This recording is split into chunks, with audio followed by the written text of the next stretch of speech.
Pushpa 2 യവസ്തല്ലോ positives പറയുകയാണെങ്കിൽ FaFa of എന്താ പറയുക, നമ്മുടെ രംഗണ്ണനും ഷമ്മിയും കൂടി ചേർന്ന ഒരു extreme level Joker type villains അത്യാവശ്യം നൈസായിരുന്നു. ഫസ്റ്റിൽ സ്ക്രീൻ സ്പേസ് കുറവാണെങ്കിൽ ഇതിനകത്തൊരു കംപ്ലീറ്റ് ഒരു അയ്യപ്പൻ കോശി റാപ്പോ പോലെ ഗീവ് ആൻഡ് ടേക്ക് റാപ്പോ പോലെ എനിക്ക് ഫീൽ ചെയ്തായിരുന്നു. പിന്നെ അല്ലു അർജുൻ ആക്ഷൻ ഉണ്ട്, മാസ് സീക്വൻസ് ഉണ്ട്, ഡാൻസ് അത്യാവശ്യം നല്ലതുണ്ട്, കിസ്കിസൊക്കെ നൈസ് ഇമ്പാക്ട്ഫുൾ ആയിരുന്നു. മാസിന് വേണ്ടി അത്യാവശ്യം കുറേ ആക്ഷൻ സീക്വൻസ് ആഡ് ചെയ്യുന്നുണ്ട്, അത് അത്യാവശ്യം തിയേറ്ററിൽ സക്സസ്ഫുൾ ആയിരുന്നു, ഇമ്പാക്ട്ഫുൾ ആയിരുന്നു. BGM നൈസായിരുന്നു. ബട്ട് എനിക്ക് തോന്നുന്നു ഇമോഷണൽ കണക്ഷൻ വന്നപ്പോൾ പ്രത്യേകിച്ച് 3.5 മണിക്കൂറിൻ്റെ പടം എനിക്കങ്ങനെ പ്രത്യേകിച്ച് ലാഗൊന്നും ഫീൽ ചെയ്യില്ല. പെട്ടെന്ന് വേദി കാണിച്ച വെച്ചാൽ പടം തീർന്നോ എന്നുള്ളതായിപ്പോയി. പാർട്ട് 3 വരുന്നുണ്ട്. എനിക്കത് മിസ്സിംഗ് ആയി തോന്നിയത് ഈ പറഞ്ഞ പോലെ നമ്മുടെ ഇമോഷണൽ കണക്ഷൻ കുറച്ചതായിപ്പോയി. അതായത് സെൻഡി എലമെൻറ്റ്സ് വന്നപ്പോൾ പെട്ടെന്ന് എടുത്ത് വെച്ച പോലെയായിപ്പോയി. സോ വർക്കൗട്ട് ആവാൻ കുറച്ച് ബുദ്ധിമുട്ടായിരുന്നു. ബാക്കി എന്തായാലും നോക്കുവാണെങ്കിൽ തിയേറ്ററിൽ വന്ന് കാണാൻ പറ്റിയ എല്ലാ സ്റ്റഫും ഉണ്ട്. ലോജിൻ ഫാൻസിനോ അല്ലെങ്കിൽ മലയാളീസിനോ വന്ന് എൻജോയ് ചെയ്യാൻ പറ്റിയ എല്ലാ സ്റ്റഫും ഉണ്ട്. കിസ്കിസൊക്കെ നല്ല ഇമ്പാക്ട്ഫുൾ ആയിരുന്നു. എന്തായാലും നിരാശപ്പെടുത്തില്ല. തിയേറ്ററിൽ ഹൈ എക്സ്പെക്ടേഷൻ വേണ്ട, എക്സ്പെക്ടേഷൻ മീറ്റ് ചെയ്യാറില്ല. കാരണം most hype movie of the year ആയിരുന്നു എനിക്ക് തോന്നുന്നതാണെങ്കിൽ. സോ ആ ഒരു എക്സ്പെക്ടേഷൻ മീറ്റ് ചെയ്യാൻ പറ്റിയല്ല.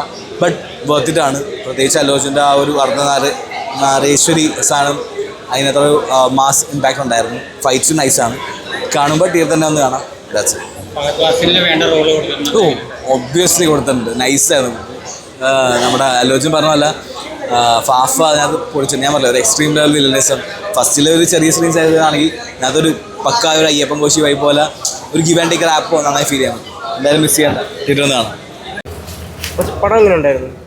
പടം ഫസ്റ്റ് പുഷ്പ കണ്ട ഒരു ഫീലിംഗ് അങ്ങനെയാണ് എല്ലാവർക്കും കൊടുത്തിട്ടുള്ളത്. റിവ്യൂ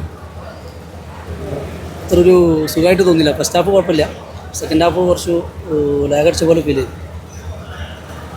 ഒരു മാസ് മസാല കാണാൻ വേണ്ടി വന്നു, പക്ഷെ അത്ര നമ്മൾ ഉദ്ദേശിച്ച രീതിയിലൊന്നും വന്നിട്ടില്ല. ഫസ്റ്റ് പാർട്ടിൽ വെച്ച് നോക്കുമ്പോൾ ആ സ്റ്റോറിയൊക്കെ പോരാ. ഫസ്റ്റാണ് നല്ലത്. പിന്നെ ഫഹദ് ഫാസിലിൻ്റെ അഭിനയം എടുത്തു പറയാവുന്ന ഒരു സംഭവമാണ്. നല്ല രീതിയിൽ പെർഫോം ചെയ്തിട്ടുണ്ട്, നമുക്ക് അഭിമാനിക്കുന്ന സംഭവം തന്നെ. കുഴപ്പമില്ല, ആർട്ടിസ്റ്റുകളൊന്നും കുഴപ്പമില്ല. പക്ഷെ നമുക്ക് അതിൽ മേക്കിങ് കുറച്ച് നീട്ടിക്കൊണ്ടുപോയ സംഭവങ്ങളൊക്കെയാണ്. കുറച്ച് ഫൈറ്റ് സീനൊക്കെ എങ്ങനെ ഉണ്ടായിരുന്നു? കാർ ചേസിങ് അങ്ങനെ എന്തെങ്കിലും? ലാസ്റ്റ് വന്ന ഫൈറ്റ് സീന് കൈ കെട്ടി കാല് കെട്ടിയിട്ടുള്ള സംഭവങ്ങളൊക്കെ കുഴപ്പമൊന്നുമില്ല. അത്രയുള്ള രീതിയിൽ ഇത് കാണാൻ വരുന്ന പ്രേക്ഷകരോട് എന്താണ് പറയുന്നത്? പ്രേക്ഷകരോട് എന്താ പറയുക, എല്ലാവരുടെ ടേസ്റ്റ് ഒരുപോലെ ആയിക്കോണമെന്നില്ല. എൻ്റെ ടേസ്റ്റ് ആവില്ല മറ്റുള്ളവരുത്. അപ്പോൾ എനിക്ക് എന്നെ സംബന്ധിച്ചിടത്തോളം അത് അങ്ങനെ ഒരു ഫീൽ ചെയ്തുകൊണ്ടാണ് ഞാൻ പറയാൻ കാരണം. മറ്റുള്ളവർ തകരാന്നല്ല, കുറേ ആളുകൾ നല്ല റിവ്യൂ കൊടുക്കുന്നുണ്ട്, ആവറേജ് പറയുന്നവരുണ്ട്, മോശം പറയുന്നവരുണ്ട്. അപ്പോൾ എന്നെ സംബന്ധിച്ചിടത്തോളം എനിക്ക് ആ ഒരു സിനിമ ഒരു നല്ല രീതിയിൽ എന്നെ സംബന്ധിച്ചിടത്തോളം ഇഷ്ടപ്പെട്ടു. കുറേ നേരത്തെ കിട്ടും ഫഹദ് ഫാസിലിൻ്റെ റോള്. നമ്മൾക്കും ചെറിയ റോളാണ്, പറ്റില്ല. ഫഹദ് ഫാസ് പൊളിച്ചിട്ടുണ്ട്, ആലോചന പൊളിച്ചിട്ടുണ്ട്, ഒന്നും പറയാനില്ല. ഫസ്റ്റ് പാർട്ട് എനിക്ക് കുറച്ച് ബെറ്റർ ആയിട്ട് തോന്നിയത്. നോക്കാൻ ഇനി ബാക്കിയുള്ള പ്രശ്നമൊന്നും പറയാം. മലയാളം കണ്ടില്ല, തെലുഗാണ് കണ്ടത്. ഒറിജിനൽ ലാംഗ്വേജ് കാണുമ്പോൾ അതിൻ്റെ ഒരു ത്രില്ല് കയറാൻ തന്നെ. Thank you.